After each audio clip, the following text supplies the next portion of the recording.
नमस्कार दोस्तों। आज जो एक घटना हुई है हाथरस की, उसने हर एक भारतीय के दिल को बहुत ठेस पहुंचाई है।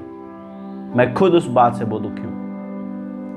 लेकिन हम सब उन चारों लड़कों के फांसी की मांग कर रहे हैं। हम उन चारों लड़कों को गुनहगार मान रहे हैं और वो गुनहगार हैं, इसमें कोई शक नहीं है। लेकिन क्या उनसे बड़ा भी कोई गुनहगार है?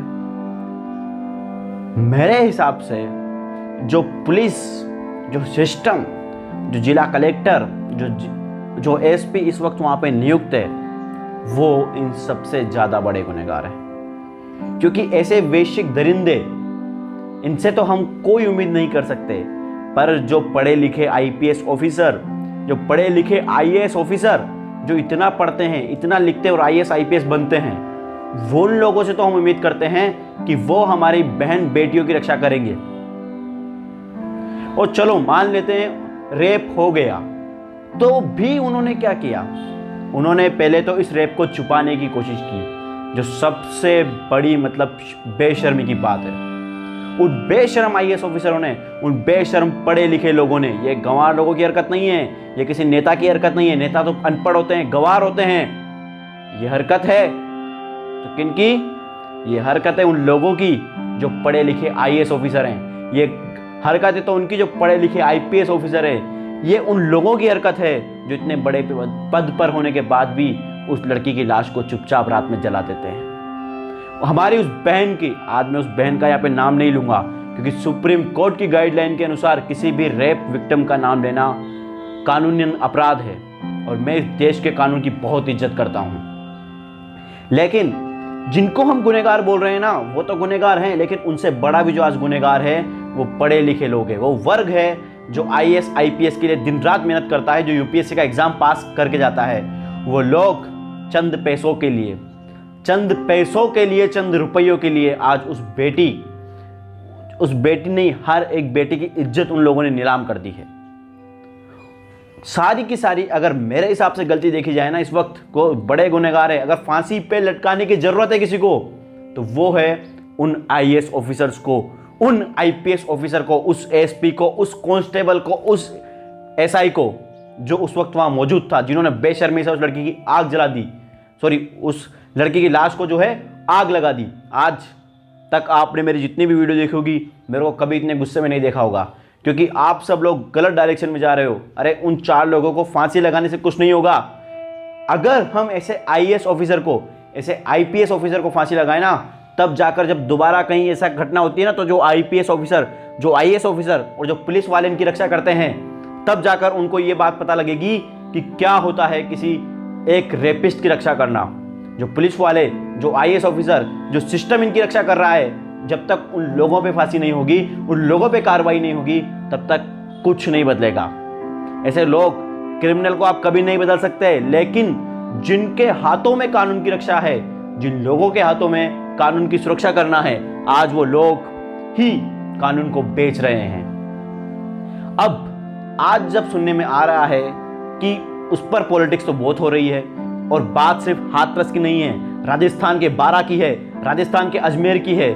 मैं यहाँ पे ऑपोजिशन को भी बोलना चाहूंगा, कांग्रेस पार्टी को बोलना चाहूंगा कि आप यूपी चले जाते हो, क्या सिर्फ यूपी में रेप हो रहे हैं? क्या हाथरस में रेप हो रहे हैं? क्या अजमेर में आपकी कोई जिम्मेदारी नहीं बनती? क्या बारां में आपकी कोई जिम्मेदारी नहीं बनती, जहाँ पे मेरी दो बहनों के साथ में, जहाँ पे इस देश की दो बेटियों के साथ में गैंग रेप जैसी जंगीन अपराध होता है? लेकिन वहां पे कोई कुछ नहीं बोलेगा ना। तुम सब लोग पार्टी, यहाँ बीजेपी, यहाँ कांग्रेस, यहाँ सपा, यहाँ बसपा, अरे हर एक सरकार को मारो गोली, ये सब अनपढ़ लोग होते हैं। इस वक्त जो सबसे बड़ा जिम्मेदार है वो है आईएएस और आईपीएस ऑफिसर्स। वो पुलिस कांस्टेबल जो पढ़कर वहाँ पे भर्ती हुआ है, वो सब इंस्पेक्टर जो पढ़ के वहाँ पे भर्ती हुआ है, वो कलेक्टर जिसके अधीन वो जिला आता है, वो एसपी जिसके अधीन वहाँ की कानून व्यवस्था है, वो लोग इसके लिए सच्चे जिम्मेदार हैं। और जब तक ऐसे लोगों को फांसी नहीं होगी, अगर फांसी लगानी है तो ऐसे लोगों को लगाओ जो इनकी रक्षा कर रहे हैं। तब जाकर कहीं पर भी जब भी ऐसा कोई अपराध होता है, तो कोई भी पुलिस ऑफिसर, कोई भी कलेक्टर उनको बचाने की कोशिश नहीं करेगा। जब तक ऐसे लोगों को फांसी नहीं होगी ना, तब तक उन चारों को तो फांसी हो जाएगी, आज नहीं तो कल। मैं आपको लिख के दे रहा हूं, लेकिन फिर से ये घटना होगी। क्यों? क्योंकि उनको बचाने वाले जिंदा हैं। जब तक उनको बचाने वाले नहीं मरेंगे तब तक हमारे देश की बेटियों को न्याय नहीं मिलेगा, तब तक ऐसे दरिंदों को असली सजा नहीं मिलेगी। दरिंदे वो 4 रेप करने वाले नहीं, उनसे बड़े दरिंदे हैं वो प्रशासन के लोग, वो कानून व्यवस्था वाले लोग जो उनकी रक्षा कर रहे हैं। हो सकता है कि अगर आपको मेरी बात बुरी लगी हो तो कमेंट में बताएं, और आप बताएं आपके हिसाब से सबसे बड़ा अपराधी कौन है, वो पुलिस ऑफिसर या फिर वो रेपिस्ट, वो कानून व्यवस्था संभालने वाले लोग या फिर वो रेपिस्ट। मेरे हिसाब से सबसे बड़े गुनहगार जो हैं जो इस वक्त उनकी रक्षा कर रहे हैं, सबसे बड़े गुनहगार जो हैं जो इस वक्त वहाँ पे मीडिया को जाने से रोक रहे हैं, सबसे बड़े गुनहगार वो हैं जिन लोगों ने इसको छुपाने की कोशिश की, जिन लोगों ने उस बेटी को उसके माँ बाप को ना देकर खुद आग लगा दी। अरे तुम्हारी बेटी को कोई आग लगाता तब तुम्हें पता चलता किस तरह किसी और की बेटी को आग लगाने का मतलब क्या होता है। अरे पापियों, मेरे पास तुम्हारे लिए शब्द नहीं है। आज मैं पहली बार यहाँ खड़ा होकर गाली देना चाहता हूँ किसी को, लेकिन गाली नहीं दे पाता हूँ क्योंकि मेरे संस्कार मुझे इस बात की इजाज़त नहीं देते। लेकिन सबसे बड़े गुनहगार तुम हो, तुम पढ़े लिखे लोग, तुम यूपीएससी का एग्जाम पास करने वाला। अरे काहे का यूपीएससी का एग्जाम पास करके आए हो तुम उन लोगों की रक्षा कर रहे हो जिन्होंने एक बेटी को, एक बहन को इस तरीके से जो है उसका रेप किया, रेप करने के बाद में उसकी गर्दन की हड्डी तोड़ दी, उसकी जुबान काट दी। अरे पापियों, तुम उनकी रक्षा कर रहे हो, तुम्हें शर्म आनी चाहिए। वो विकास दुबे की जब तुम बात करते हो ना, विकास दुबे तो इनसे छोटा अपराधी है क्योंकि उसने तो चलो मारा जिसको मारा, लेकिन यहाँ पे एक बेटी को, बेचारी को, एक महिला को, अरे तुम्हारे घर में भी बेटी होगी, तुम क्या करते हो, कैसे करते हो, समझ में नहीं आता। काहे के आईपीएस, काहे के आईएएस ऑफिसर हो तुम? तुमसे अच्छे तो अनपढ़ लोग हैं जो इस बात को समझ रहे हैं। इतना पढ़ना लिखना सब बेकार है अगर तुम इस तरह की हरकत करते हो। अरे एक अपराधी को बचाना अलग बात है, एक रेपिस्ट भी तुम्हें दिखाई नहीं देता, तुम आज उसकी रक्षा कर रहे हो। इससे बुरी शर्म की बात क्या हो सकती है? तुम कैसे अपने बच्चों को मुंह दिखाते हो घर पे जाके, तुम्हारे घर में भी बेटी होगी।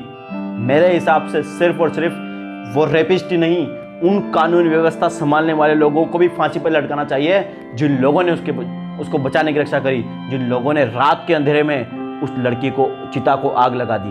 उन लोगों को कभी नहीं बख्शना होगा, और जब तक ऐसे लोगों पर फांसी नहीं होगी, ऐसे लोगों पर कार्रवाई नहीं होगी, तब तक रेप होते रहेंगे। सबसे पहले उन लोगों को सजा दो ताकि जब अगली बार ऐसी कोई घटना हो तो किसी रेपिस्ट को बचाने वाला कोई अधिकारी ना हो, किसी रेपिस्ट को बचाने वाला कोई पुलिस वाला ना हो, और किसी रेपिस्ट को बचाने वाला कोई नेता ना हो। जय हिंद, जय भारत।